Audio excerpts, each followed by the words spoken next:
ñëw ci. faut pas empiéter sur mon temps de parole mon cher ami.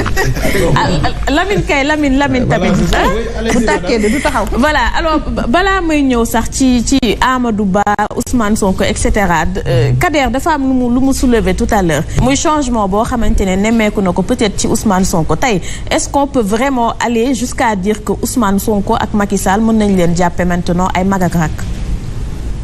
franchement man changement boobu Kader wax je suis tombé des nuits bi ma ko déggee mu wax ko Ousmane je sais pas si Kader a regardé la conférence de presse ou non mais Ousmane est resté le même il n'a pas changé d'un seul iota Ousmane est resté le même s'il avait changé kon xanaa boog day wax waxi mburoog sooba comme ni ko Idrissa Seck doon defee mais Ousmane s'est attaqué à la fois à Macky Sall et à Amadou Ba, même si par ailleurs on peut considérer qu'il s'est plus attaqué à Amadou Ba, qui est devenu notre principal adversaire. Macky Sall n'est plus notre adversaire, comme on vous l'a dit. Ce n'est plus notre adversaire. Notre seul, enfin, disons notre principal adversaire, c'est celui qui veut perpétuer le système qui nous a mis dans cette situation-là. Moi, Amadou Ba, moom la ñu war a attaquer mais Macky Sall daf ñu amal njëriñ. fi mu toll nii xëy na l'histoire le jugera je l'ai dit et je le répète l'histoire démontrera que des 5 présidents de la République que nous avons connus nous en avons connu 4 n'est-ce pas des 4 présidents de la République que nous avons connus c'est le moins bon c'est le plus mauvais d'ailleurs le moins bon c'est un euphémisme c'est le plus mauvais parmi les 4 présidents que nous avons connus au Sénégal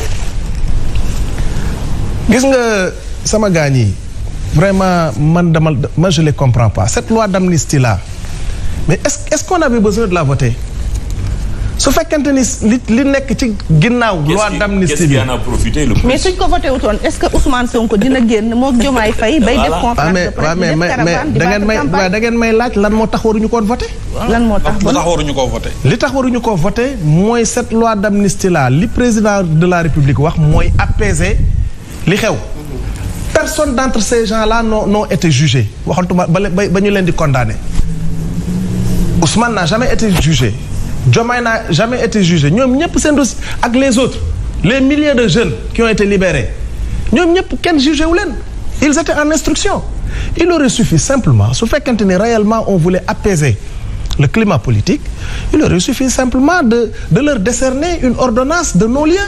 Mais ça c'est la justice qui doit le faire mais pas le président de la République.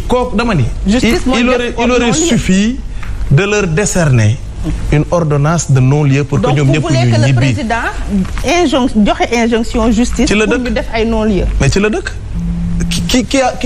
kan moo am opportunité de poursuite c'est pas le procureur qui est le patron du procureur. C'est pas le ministre de la Justice. Le juge est indépendant.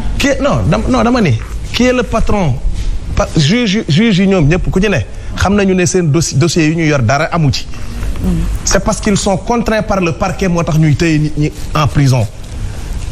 Tous les juges d'instruction boo leen demee laaj leen dinañ leen wax ni que les dossiers sont vides. Ces milliers de jeunes qui ont été emprisonnés amu ci kenn ku d'ailleurs la preuve ñëpp ñu ngi ci jugé non-lieu la ñu am. ñi ñu jugé ñëpp non-lieu la ñu am. il aurait suffi mais bi dafa mel ni du président Macky moo koy def parce que Ousmane Sonko ci propos à 2 reprises apaisé na rassurer le président Macky Sall ci wan ko ne ko buñ ñëwee. bul ya xalaat dara du doon la chasse aux sorcières tu peux partir tranquille. mais loolu mooy waxi kilifa mais da ngeen bëggoon mu ñëw taxaw ne woy bu ñu jëlee nguur gi Macky Sall dañ koy dugal ci kaso bi diw dañ ko loolu ngeen bëggoon mu def ko. mais discours bi changé na nag mais discours bi nooy na nag. c'est parce que peut-être am na soppeeku parce que da ngeen am lu ngeen fàtte. waaw Ousmane dans ces fameux live dont vous parlez nee nga kan moo doon wax léegi nekk xaw ma nee nañu Ousmane dafa bëgg live. dans ces plusieurs de ces lives lan la wax. non pas plusieurs Moustapha. dans plusieurs de ces lives je répète. Ousmane a dit et a répété que Macky Sall amee lu ma am aw ma benn lu ma koy aw ma problème de personne ak loolu moom la mujjee def Moustapha Sarré. mais bien sûr Moustapha. attendez man li may suivre Ousmane yow doo ko suivre. man Ousmane c'est mon leader à moi on partage le même bureau politique.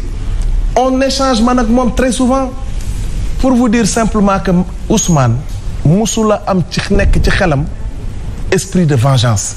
loolu kilifa du ko def. mais esprit de vengeance dafa baaxul ci réew. mais gis nga un homme d'état un véritable homme d'état c'est quelqu'un qui est au-dessus de la mêlée. daan na wax magistrature ñi ciy liggéey lu dul yoon. ils vont devoir répondre devant l'histoire. Il l'a répété aujourd'hui. Il n'a pas changé. Ah non tey donc pour répondre à mon frère ami. Il n'a pas changé nee na. nee na il n'y aura pas de chasse aux sorcières. mais justice dina am. kooku nit ku changé la. mais Moustapha xam nga li tax ñu Ousmane musula attaqué musula wax ne bu ñu jëlee nguur gi dañuy tëj diw dañuy tëj non il ne l'a jamais dit dafa ne justice la mës a wax.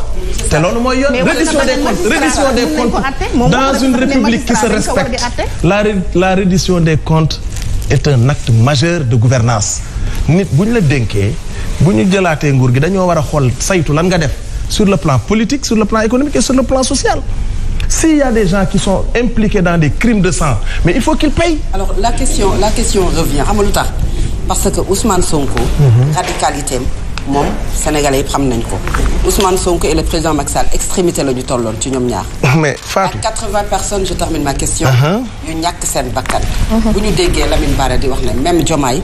wax na ne jot na entrer en contact ça veut dire que c'est pas seulement Macky Sall qui a fait. C'est une initiative personnelle. Non, oui mais loolu également. On parle de 80 morts je disais tout à l'heure à Lamine que ne. ñenn ñi amaguñ sax ñeenti guddi ci biir suuf. est-ce que ci loolu war nañ ci mën a dem ba moom muy entrer en contact. Diomaye aujourd'hui pèse quelque chose dans ce pays. Il est le candidat de votre coalition. Fatou. De votre parti. loolu est-ce que du tey xelu Sénégalais yi par rapport aux politiques. Fatou ay ndaw ñàkk seen bakkan parce que dañu gëm ne Ousmane Sonko dafa am lu mu gëm àdduna du yàgg ba mu sax àmbali benn début de waxtaan entre moom ak le président Macky Sall. Fatou politique nee naa la champ politique mënu la ñàkk waxtaan. ah oui. déedéet champ politique xam nga lan la champ politique bañ mooy deal la bañ. un champ politique qui se respecte li muy bañ mooy deal mais waxtaan mënu amul benn réew ci àdduna boo xam ne les hommes politiques ne se parlent pas vous allez dans les démocraties les plus grandes dans ce monde après des morts dans les démocraties les plus grandes dans ce monde madame les gens se parlent parce qu'il faut que les gens se parce que yàlla dafa ñu wutaleeg bàyyi may parce que dafa ñu jox kàllaama ñuy wax di échanger may ñu xel li ñuy yàlla tere mooy di deal surtout boo nekkee un politique di deal sur le dos du peuple de ton peuple Ousmane n'a jamais été. Est-ce que n'est-ce pas n'a jamais été. Est-ce qu'il a on ne peut pas lui reprocher d'avoir une seule fois dealé contre le peuple sénégalais. Est-ce qu'il a tout dit. li Ousmane wax. Ousmane wax dafa ni. je n'ai jamais été d'ailleurs je n'ai jamais été l'initiateur de ce dialogue.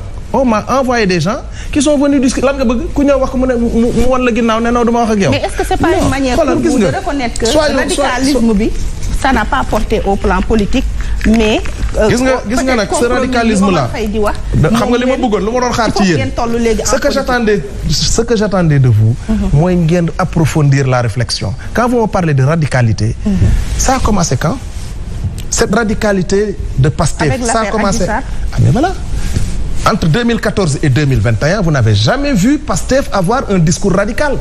C'est parce que quand une question de survie s'est posée, bi ñu attaqué ba nar ñoo faagaagal di ñu menacer d'emprisonnement di ñu menacer de dissolution, c'est à partir de ce moment-là qu'on a vu Pastef dans sa réplique avoir un discours radical.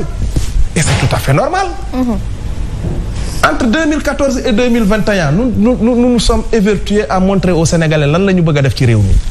On a suscité des débats ici d'ailleurs il y a un journaliste je vais le paraphraser qui disait que Pastef était une bonne information était une bonne nouvelle pour la politique au Sénégal. Parce que depuis de 2014 à 2021 ñun ñoo suscité débat yi. Débat sur les impôts débat sur comment on appelle ça sur le pétrole. Débat sur pas mal de choses à partir de 2021 nag il était tout à fait normal kuñ ko fi defoon. non dañu laal seen amour propre. ngeen génnee seen i griffe. suñu amour propre. avec l'affaire non ñun doxewuñu ci affaire amour propre. xam nga ci la ñuy dox est-ce que franchement. vous êtes à l'aise par rapport ak situation actuelle bi.